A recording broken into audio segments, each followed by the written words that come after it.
परी की शादी की जादुई चूड़ियाँ। हेलो दोस्तों, आज जो मैं आपको कहानी सुनाने जा रही हूँ ये कहानी है परी की शादी की जादुई चूड़ियों की कहानी। तो चलिए दोस्तों, कहानी की शुरुआत करते हैं। चांद परी बहुत ही खूबसूरत और अच्छी परी थी। वह अपनी माँ और अपनी छोटी बहन के साथ रहती थी। कुछ दिनों बाद चांद परी की शादी तय हो जाती है। पूरे घर में खुशियाँ थी, सब बहुत ही खुश थे। और एक दिन चांद परी बोली, माँ, मैंने एक बार दुकान में गोल्ड की चूड़ियाँ देखी थी, वो बहुत ही अच्छी लग रही थी। क्या आप वो मुझे दिला दोगी? क्यों नहीं, मैं जरूर ले दूंगी, पर अभी मुझे सामान लेने जाना है, मैं जा रही हूँ। उसकी माँ का शॉपिंग मॉल था जो बहुत ही चलता था।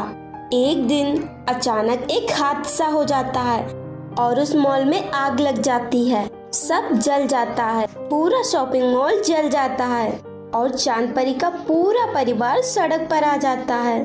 सबको बहुत ही दुख होता है। इसी तरह से कुछ दिन बाद एक दिन उसकी माँ बोली, बेटी, तुमने पहली बार मुझसे कुछ मांगा था, तुम चिंता मत करो, मैं तुम्हें वो चूड़ी लाकर जरूर दूंगी। नहीं माँ, मुझे कुछ नहीं चाहिए, वैसे ही हम इतने गरीब हो गए हैं, ऊपर से घर का खर्चा और घर का किराया भी देना पड़ता है। फिर एक दिन उसकी माँ उसे बिना बताए उसके लिए चूड़ियाँ ले आती हैं और चांद परी को देते हुए कहती हैं, ये लो बेटी चूड़ियाँ। पर माँ, मैंने आपसे कहा था ना कि मुझे नहीं चाहिए, फिर भी आप क्यों लाई? पहले मैंने तुमसे वादा किया था ना कि मैं तुम्हें चूड़ी जरूर ला कर दूंगी, इसीलिए मैं लाई हूँ।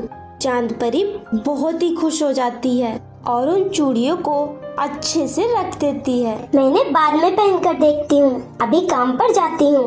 फिर जब शाम को वह वापस आती है तो देखती है कि वह चूड़ी अपनी जगह पर नहीं थी, बल्कि हवा में उड़ रही थी। चांद परी को बहुत ही आश्चर्य होता है कि वह चूड़ी हवा में कैसे उड़ सकती है। तभी उन चूड़ियों में से आवाज आने लगती है, मैं जादुई चूड़ी हूँ, तुम मुझसे डरो मत, मैं तुम्हें नुकसान नहीं पहुँचाऊंगी। पर तुम तो साधारण चूड़ी थी, फिर तुम जादुई कैसे बन गई? मैं पहले से ही जादुई चूड़ी हूँ और मेरी तरह दुकान की बाकी की चूड़ियाँ भी जादुई हैं। हम सबको एक चोर ने चुरा कर किसी को बेच दिया था, तब से हम वही कैद हैं। जब तुम्हारी माँ ने मुझे उससे खरीदा तभी मैं आजाद हो गई थी, तो तुम भी मुझे आजाद कर दो ताकि मैं बाकी की चूड़ियों को भी आजाद करवा सकूं और वापस अपने लोग जा सकूं। बदले में तुम जो भी चाहोगी मैं वो तुम्हें दूंगी। नहीं, मुझे कुछ नहीं चाहिए, जाओ, मैंने तुम्हें आजाद किया, फिर भी मैं तुम्हें कुछ देना चाहूंगी। वह जादुई चूड़ियाँ अपनी जादुई शक्ति से चांद परी के लिए बहुत सारी सोने की चूड़ियाँ लाती हैं और वहाँ से गायब हो जाती हैं। चांद परी इतनी सारी सोने की चूड़ियों को देखकर बहुत ही खुश हो जाती है, क्योंकि अब वह वापस से सब कुछ खरीद सकती थी। अगर आपको ये कहानी अच्छी लगी हो तो वीडियो को लाइक कीजिए और चैनल को सब्सक्राइब भी कर लीजिए।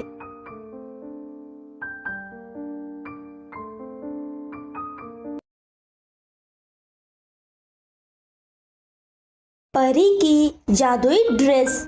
हेलो दोस्तों, आज जो मैं आपको कहानी सुनाने जा रही हूँ ये कहानी है परी की जादुई ड्रेस की कहानी।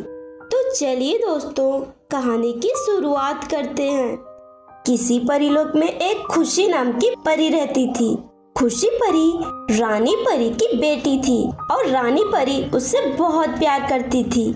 उसी परीलोक में दो परियां जिनका नाम तारा परी और क्यारा परी था, वह दोनों खुशी परी से जलती थी क्योंकि रानी परी ने खुशी परी को जादुई ड्रेस दी थी जिसके साथ उसे बहुत सारी जादुई शक्तियाँ भी मिली थी। एक दिन तारा परी क्यारा परी से कहती है, क्यारा परी, मेरे पास एक प्लान है जिससे वह जादुई ड्रेस रानी परी खुशी परी से लेकर हमें दे देंगी। अच्छा, पर कैसे? हम किसी तरह खुशी परी को पृथ्वी पर भेज देते हैं और रानी परी ने कहा है कि जो भी परी पृथ्वी पर जाएगी उसे बहुत ही कठोर सजा मिलेगी। हाँ ठीक है। फिर जब रात में खुशी परी सो रही थी तो दोनों परियां मिलकर खुशी परी को उठा लेती हैं और वहाँ से चली जाती हैं और पृथ्वी पर पहुंच जाती हैं। वहाँ काफी बारिश हो रही थी और उसी बारिश में दोनों परियां खुशी परी को डालकर वहाँ से चली जाती हैं। फिर सुबह दोनों परियां रानी परी के पास जाती हैं और कहती हैं, रानी परी, आपने हम सबको पृथ्वी पर जाने से मना किया था, फिर भी खुशी परी पृथ्वी पर गई। क्या तुम लोग ये क्या कह रहे हो? ऐसा कभी नहीं हो सकता, वैसा कभी नहीं करेगी। मैं उसे अच्छी तरह से जानती हूँ। रानी परी, अगर आपको यकीन नहीं हो तो आप हमारे साथ चलिए। फिर दोनों परियां रानी परी को लेकर पृथ्वी पर पहुंच जाती हैं। रानी परी, वो देखिए, वो रही खुशी परी। रानी परी बहुत ही गुस्से में आ जाती हैं। खुशी परी, तुमने मेरे साथ इतना बड़ा धोखा किया? नहीं रानी परी, मैंने कुछ नहीं किया है। मुझे तो पता भी नहीं मैं पृथ्वी पर कैसे आ गई।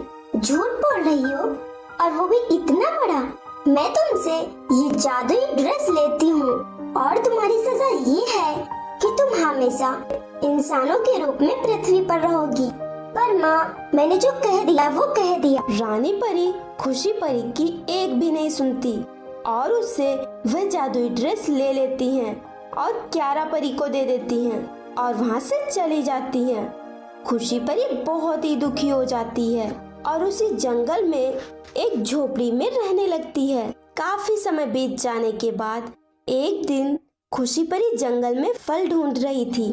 तभी उसे एक पुराना ड्रेस पड़ा हुआ दिखाई देता है। वह ड्रेस के पास जाती है और वह जैसे ही उसे हाथ लगाती है, वह ड्रेस एक बहुत ही खूबसूरत जादुई ड्रेस के रूप में बदल जाता है।